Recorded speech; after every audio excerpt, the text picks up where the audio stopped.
So, all right. Hey, I've got another question here from Josh in Iowa, and Josh, big shout out from a fellow Iowan here, from Osage, Iowa, up near where my wife calls the frozen tundra when we have to go visit in the winter, up near Minnesota. So, big shout out to you, Josh in Iowa. Thanks for submitting this question, and this one is very brief. And Tom, I'm gonna throw this one at you as well. And Josh asked this: how have you handled the law of the lid as you've served in smaller churches under less visionary pastors? And when he's referring to the law of the lid, I think he's referring, Maxwell talks about that, where the senior pastor's kind of, or a leader's holding things down and keeping other people from leading. But if you want to talk into that, Tom, that'd be great. Sure. I actually got an opportunity one time to hear John Maxwell live teach on the law of the lid. And if you're a worship leader, it would definitely behoove you to check out some of John Maxwell's books on leadership, because worship leader is more than just the worship part, the singing and playing the instruments, but you definitely have to do many things that involve being a leader. The particular law, the law of the lid, is from the book, I think, The 21 Irrefutable Laws of Leadership by John Maxwell. And the law of the lid basically says that every person has kind of a leadership skill set. There it is. Look at that. Rob's got holding it out. Awesome. Visual aid.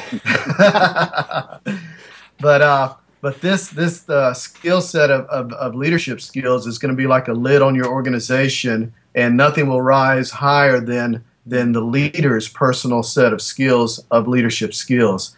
The good news is that we can sharpen those skills and actually raise our leadership skills so that the lid or the ceiling for our ministry raises and goes higher, and everybody underneath us can raise up and go higher also. Great. So I'm not quite sure where Josh is coming from with his question.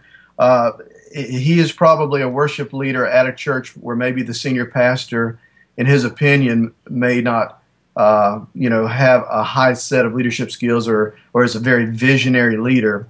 And if you have leadership built inside of you, you are probably always thinking, I know a better way to do that, in regard to everything that happens at your church. Now, what you do with that unction will determine if you have good people skills or good leadership skills or not. But to have that feeling or that thought in your mind, I could do that better if I were in charge, that's not necessarily a sinful thought or a bad thought. That just means that God has put some leadership skills inside of you that maybe you need to sharpen and grow up also. And John Maxwell also has another great book called The 360-Degree Leader.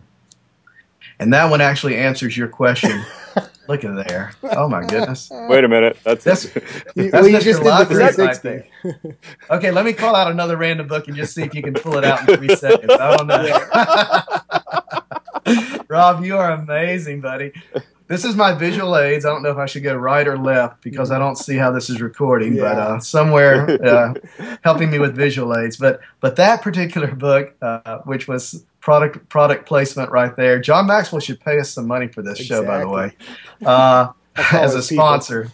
But that book teaches you how to lead under someone, and basically, you definitely have to know what the vision of the house is. Even if the pastor's not very visionary, you still can't go outside of his vision. You still have to work within the confines of the vision of that house until such a time that maybe God releases you to other opportunities. But as best as you can, you do have some areas of responsibility, and you can just work hard to make those things the very best that you can make them.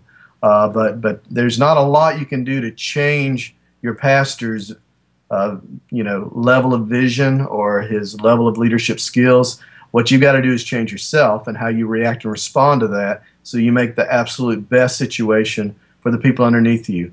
The worst thing you can do is to tell other people in the church, well, if I was in charge, we'd do things differently and it would be a lot better. Then you have created kind of an Absalom spirit, which will create strife and division, and will mark you as that type of person for the rest of your ministry. So you don't want to be that guy. You want to be a person that always supports senior pastor and his vision. And who knows, maybe God has you at a place right now where you feel like you're chomping at the bit, that you've got some great ideas, but nobody will listen to my ideas.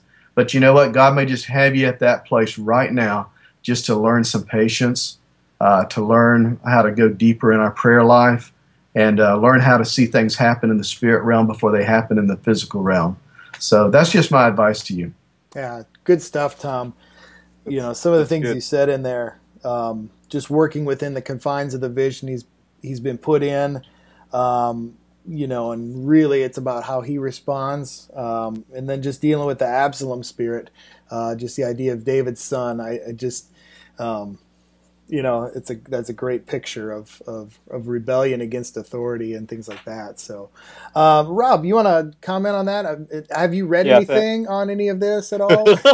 yeah, there's this book by John Maxwell called The 360 Leader. Okay, you can see that okay? Yeah, there was another message Maxwell has called, I think it's called Leading from the Middle, that I heard, I think, before he put this book out. But it really helped me when I was in that season where, especially like Tom was saying, if you got leadership inside you, you're going to see way things should be. I mean, that's part of what leadership is about, is having a vision, for how to make things better. And I think that absolutely you have to honor your leaders, in everything you say and do. Be honorable to them and serve, what vision you are aware of. But the main thing I would say is just keep a positive attitude, keep it positive, because I think no matter what the lid is that you're perceiving, it's like God can always expand your heart's capacity to grow, the capacity of your people to grow. And so I think as worship leaders, that's our role, is to help people just, grow in the Lord, So I think that's a place that we can always keep growing. And that's not, we don't have to take on that, what I call a limiting belief system. Like, oh, my leader doesn't get it about this, that, or the other, and so therefore we're limited. No, I would say that, we believe God, that he's going to do something, and we just can't see it yet. So anyway, that's my thoughts on that. Good stuff. Yeah, and Josh, this your question really resonated with me, just because I was in a situation where I thought I could outlead my senior pastor, and ended up having to get my chain yanked pretty good.